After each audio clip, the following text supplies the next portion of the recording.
परमाणु खतरे के बीच रूस करेगा एक और सरमत टेस्ट। देखिए 10 जून तक हो सकता है ये सैटर्न 2 मिसाइल का टेस्ट और प्लेसेक्स क्रास्मोड्रोम से कूरा मिसाइल टेस्ट रेंज तक ये टेस्ट किया जाएगा और हाइपरसोनिक मिसाइल जो कि लंबी दूरी तक अचूक हमले में सक्षम है, जिसका जिक्र भी सर कर रहे थे। आईसीबीएम टेस्ट से पहले ब्रिटेन से बड़े क्षेत्र में इमरजेंसी अलर्ट कर दिया गया है।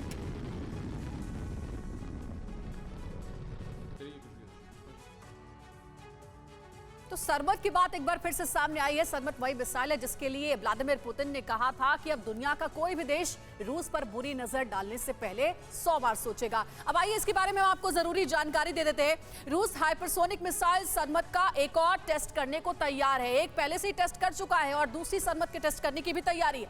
यूक्रेन युद्ध के बीच सरमत के दूसरे टेस्ट से टेंशन में दुनिया है। दुनिया भर में इस बात की टेंशन देखने को मिल रही है और सैटर्न 2 मिसाइल यूएस समेत पूरे यूरोप के लिए एक बहुत बड़ा चैलेंज है जो कि रूस इस वक्त लेकर के सामने आ रहा है। रूस की ओर से पश्चिमी देशों को सरमत हमले की धमकियां लगातार दी जाती रही हैं, जिसके बारे में मैंने आपको बताया भी कि सबसे पहले व्लादिमीर पुतिन ने इसी मिसाइल को लेकर के दुनिया को चेतावनी दी थी। सैटर्न 2 दुनिया के किसी भी हिस्से में परमाणु हमला करने में कैपेबल है, सक्षम है। आप समझिए कि इस वक्त रूस अपनी पावर को कितनी ज्यादा मजबूत कर रहा है और यही वजह अंकिता कि दुनिया के दूसरे देश इस वक्त रूस के उठाए इस कदम से बहुत ज्यादा टेंशन में है, जिसमें एक देश अमेरिका भी शामिल है। बिल्कुल अंजलि, न सिर्फ अपनी ताकत को मजबूत कर रहा है बल्कि दिखा रहा है, जिससे कि ये मैसेज यूक्रेन, यूरोप साथ साथ अमेरिका को भी जाए कि पंगा लेना इतना भी आसान नहीं होगा रशिया से। तो सैटर्न 2 की हम बात कर रहे थे। सैटर्न 2 आखिर कितना खतरनाक है ये भी आपको बताएंगे। 25,000 किलोमीटर प्रति घंटे की रफ्तार से 18,000 किलोमीटर तक हमला कर सकता है, जिसका साफ मतलब है कि पूरा का पूरा यूरोप इसकी जद में आ जाएगा। सैटर्न 2 एक बार में 15 न्यूक्लियर बम ले जा सकता है। ब्रिटेन और फ्रांस जैसे देशों को पल भर में तबाह करने में सक्षम है सैटर्न 2। दुनिया के किसी भी देश पर मिनटों में हमला कर सकती है ये हमला, और हुआ तो अंदाजा लगाइए कितनी बड़ी तबाही होगी। लॉन्च होने के बाद कोई डिफेंस सिस्टम इसे रोकने में सक्षम नहीं होगा। सरमत 2 की बात हो रही है, ये किस तरह की मैसेजिंग की तैयारी है? क्योंकि एक तरफ कहा जाता है रशिया की ओर से कि परमाणु हमले भी किए जाएंगे, कितना लाइकली लग रहा है कि सरमत 2 का इस्तेमाल किया जा सकता है रशिया की ओर से? देखिए, मैं थोड़ी सी बैकग्राउंड में जाऊंगा।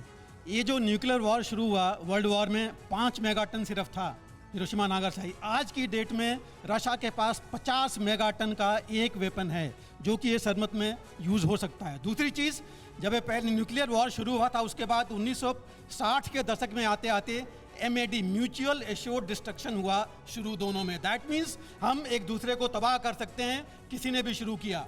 उसके बाद हम आगे आए, एक काउंटर वेलिंग स्ट्रेटजी आई थी अमेरिका की कि इनके न्यूक्लियर या लीडरशिप को तबाह करो, इससे पहले कि वो हमारे ऊपर मिसाइल दागें। और अब हम ऐसे वेपन्स पर आ गए हैं जिनका कोई काट नहीं है, जैसे सरमत को कोई भी सिस्टम रोक नहीं सकता।